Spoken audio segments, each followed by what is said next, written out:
Supreme Court just issuing kind of a victory, if you would, for one Donald Trump.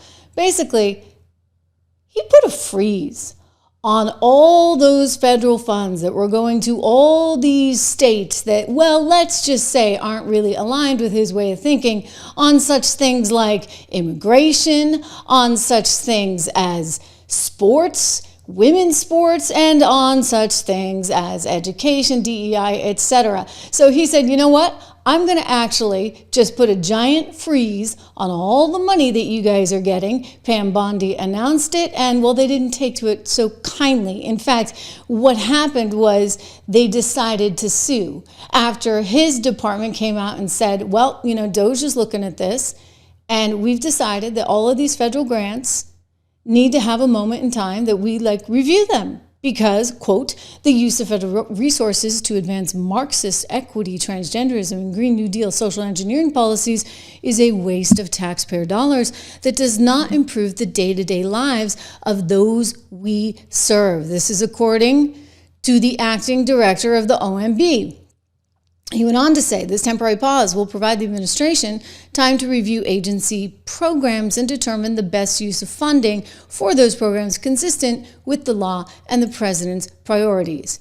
To implement these orders, each agency must complete a comprehensive analysis of all their federal financial assistance programs to identify programs, projects, and activities that may be implicated by any of the president's executive orders. So in other words, they're saying, okay, you guys, you got to actually show us if this is worth it and whether or not it's compliant.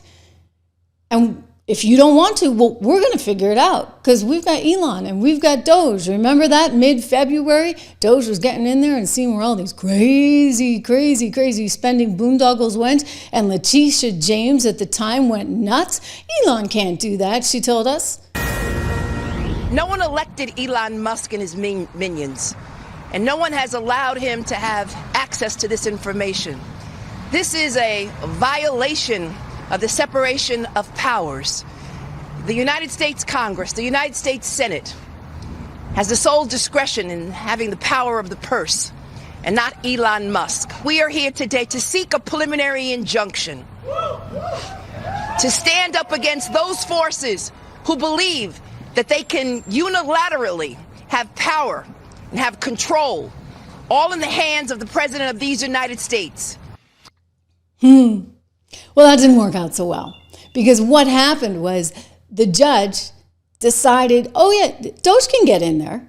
I mean, we're not even getting to the Supreme Court stuff, but they decided that, we'll get there. They decided that, yeah, absolutely, DOJ had the authority to do this. Here's Jonathan Turley explaining it. And they need to get inside the books in order to figure out what's going on. You can't wall that stuff off. It's federal money, for goodness sakes. The fact that one of these arguments occurred on President's Day, it's a sort of reminder that we actually do have a president. There's someone who is in charge of the executive branch. And you have states and judges, that is a few, that have seemed to have forgotten that. But you're now beginning to see judges come to a more sober realization. I've been mystified by many of these challenges. In my view, the president has this authority. They can see these records. It's a bizarre type of argument, Sandra. It's sort of the Bernie Madoff approach to government efficiency. You can go ahead and reform, but don't look at the books. I mean, they obviously need to look at the receipts. They need to look at where the money has gone in order to make these judgments, and they seem to be finding a great deal of waste. And I think that judges that aggressively try to prevent that are likely to be reversed. And Sandra, I think that when they got Judge Chutkan, who is viewed as not exactly supportive of President Trump, they thought this would be a slam dunk.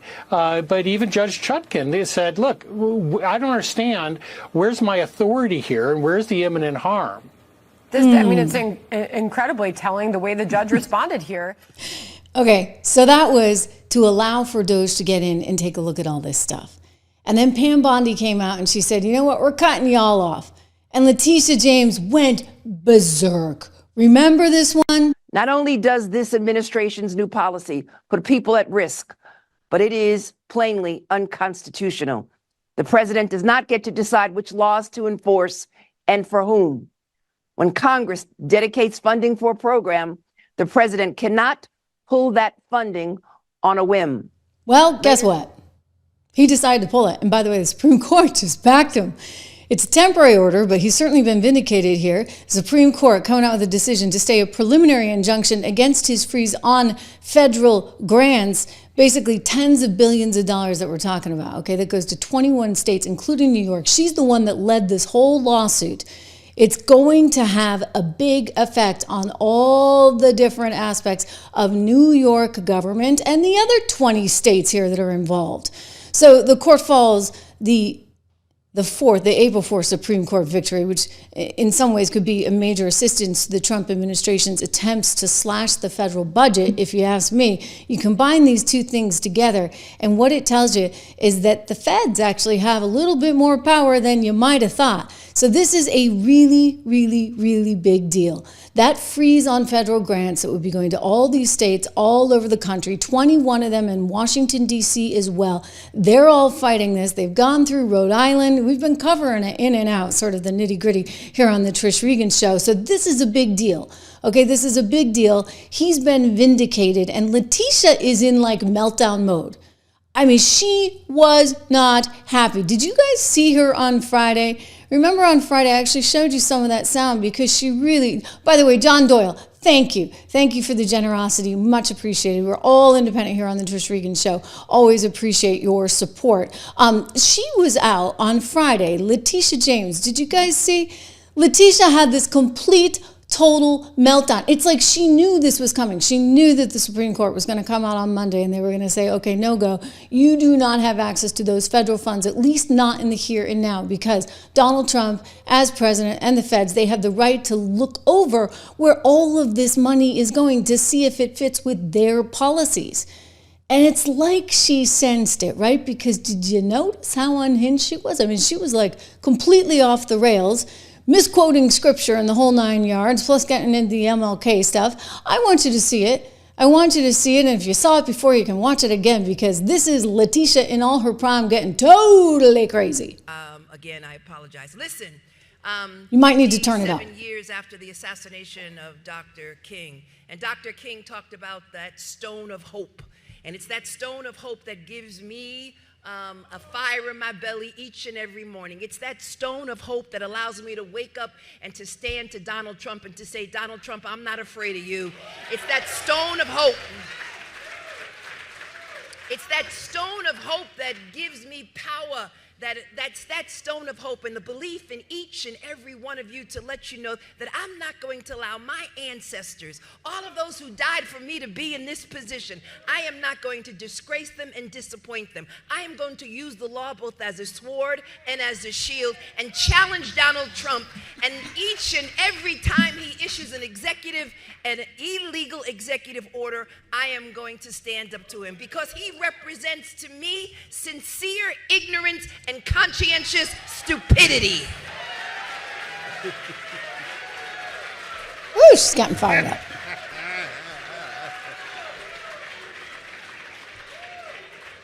Sincere ignorance and conscientious stupidity. And so DEI, as far as I am concerned, is more than about just black people. Let's be honest. That's right. DEI is about paid parental leave. DEI is about disabled children. DEI includes a number of categories. So when they talk about DEI, let them know that they're not only coming after us, but they're coming after all of us. And we've got to stand together, a stand-in community, stand with this great organization under the leadership of our civil rights leader, Reverend Al Sharpton, who has been a light, a bright and shining light in the darkness. But I don't know about you. It's that stone of hope that inspires me each and every day. And listen, faith and fear can never share the same space. And so I'm covered by the blood. And I'm not afraid of Donald Trump. You can come after me, but no enemy, nothing formed against me will perish. Nothing formed against me. Nothing formed against me. Nothing formed against me. All right. You go, girl, says Rev Sharpton, who collected $500,000 from Kamala's campaign before he interviewed her on MSNBC. Corruption. Now we're going to pan over to Rev. You thought you could preach, huh? All right.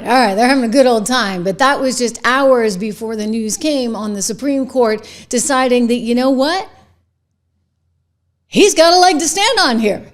In other words, Letitia James, if New York is spending our federal taxpayer dollars in ways that it should not, whether it be bringing in illegals, whether it be supporting DEI efforts, which the administration has said, and by the way, just take a look at the Constitution, happens to be unconstitutional, then guess what? You're in violation of federal law, and so he doesn't have to give you any money. Pam Bondi came out and said this a few weeks ago, right? Remember? She said, I'm shutting it off. I'm shutting it off because, for goodness sakes, you people have no interest in upholding federal law, certainly when it comes to migrants that you're just welcoming in with hotel rooms and ethnically appropriate food to the tune of $300 and some odd a week. My gosh, Pam said you guys are all getting sued. And if you don't comply with federal law, we will hold you accountable. We did it to Illinois. Strike one. Strike two is New York. And if you are a state not complying with federal law, you're next. Get ready. And the great men and women of law enforcement are standing behind me today. We have FBI, DEA, ATF agents. They put their lives on the line every single day to protect us. And what New York has, they have green light laws, meaning they're giving a green light to any illegal alien in New York where law enforcement officers cannot check their identity if they pull them over. Law enforcement officers do not have access to their background. And if these great men and women pull over someone and don't have access to their background, they have no idea who they're dealing with. And it puts their lives on the line every single day.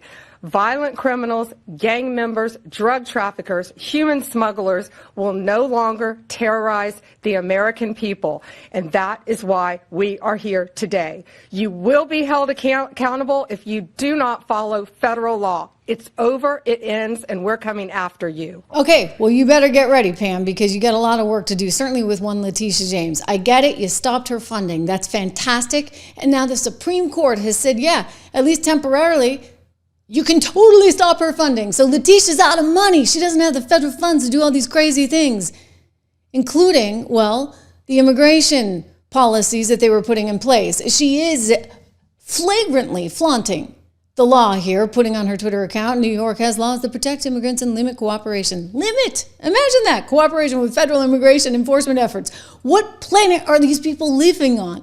These laws should be followed by law enforcement and officials in our state. I'm always upholding our laws to protect immigrant New Yorkers. Are you like your own little island there? Are you just like another country? If you are, then hey, maybe you should go join Canada. Of course, we might gobble you up too. Just saying. Anyway, these people are unbelievable. Consider what New York has been up against. Consider what Texas has been up against. The entire country has been up against as they've been flooding all of these people in. It's finally come to a stop, down 96% since Donald Trump took office. But listen to John Ansfithin. He just testified before Congress a couple of weeks ago. This is the guy who's the VP on the Border Patrol. And he's like, it was nuts. It was nuts, okay? And Letitia wants this. President Biden's executive actions and inactions during his term resulted in an unprecedented security and humanitarian crisis along our borders. It didn't have to be this way, and we have to do whatever we can to prevent it from happening again. Not only was the entire world encouraged to essentially illegally cross our borders, primarily with the goal of abusing the asylum system, but it caused our agents to be sidelined, left unable to do their jobs. Our job shifted from that of law enforcement to that of processing asylum claims, sitting behind computers on a virtual assembly line while illegal aliens disappeared into the country because we weren't there to do it. And a lot of these folks were only discovered later after being arrested for all sorts of crimes, some of them minor and some of them horrific. To put this in context, during the 12 years of Presidents Obama and Trump, there were approximately 1.6 million gotaways across all 12 years. During President Biden's 4 years, there were over 2 million. Now, this surge overwhelmed our resources and it led to tragic consequences. During President Biden's tenure, we saw an average of 690 deaths at the border per year, with FY22 being the worst, and there were over 900 deaths of people trying to cross the border. You compare that to an average of 370 deaths per year under President Obama and 280 under President Trump. And now all of these deaths are unfortunate, but it gives you an idea of how out of control things were or became over the past 4 years. Yeah, out of control. Totally out of control. And you got to start to ask yourself, like, what was this about? You look at what Elon's been finding, right? And there's more to come on that this week. Elon and Doge have found that they were giving out, well, they're saying Social Security numbers. It's just mind-boggling, right, to all of these people that were here illegally. And then the next question is, what was going on the voting process? Because New York wanted 800,000 of them to actually be able to vote in local elections and state elections. 800,000 people here illegally and they get to vote? Are you kidding me? Well, finally, a New York State court actually turned that one down. 800,000 illegals voting in a state election. You see what direction they're taking this in, ladies and gentlemen. So yeah, Letitia's kind of bummed out. Letitia's depressed. Letitia lost, okay? She lost and she's going to lose again and lose again. I'm annoyed because I'm still waiting on that second court of appeals. I'm still waiting to figure out when they're going to throw that case that she brought against Donald Trump to the tune of $500+ million. You know, with interest, it adds up. When are they going to throw that one out? That's still sitting around, even though those judges know damn well it has no legal merit. So we're still waiting on that. And I suspect there's reasons for it, right? They're trying to like hold it out in case they need to go after him, this, that, and the other. But it's pretty gross. You know what else was kind of gross? The craziness in the market today. I got to tell you, gold was down a little bit. Whenever anything's down, like I like to get in. And so actually I was buying just as the market opened. I got some gold. I got some triple Qs, right? Triple QM on the NASDAQ. I got some broad exposure in the S&P and some, as they call them, diamonds over on the Dow. And it's been a wild ride. We've been up, down, and all around. As we come up on the close of trading right now, I want to point out, I think gold still suffering a little bit off its highs. You get the NASDAQ trading basically flat, the S&P basically flat, the Dow off 1%. It could have been a whole lot worse. Anyway, one of the ways I even out my portfolio and protect myself against inflation and some of these crazy, crazy moments is through gold. And you can do that too. You know, we're an independent show, so we are thankful for all of our sponsors here, and American Heart for Gold is one of them. You can get up to $15,000 right now in free silver if you text my name, Trish, to 65532 or call them at 1-844-495-1115, up to $15,000 right now in free silver, or you can just go to trishlovesgold.com, trishlovesgold.com.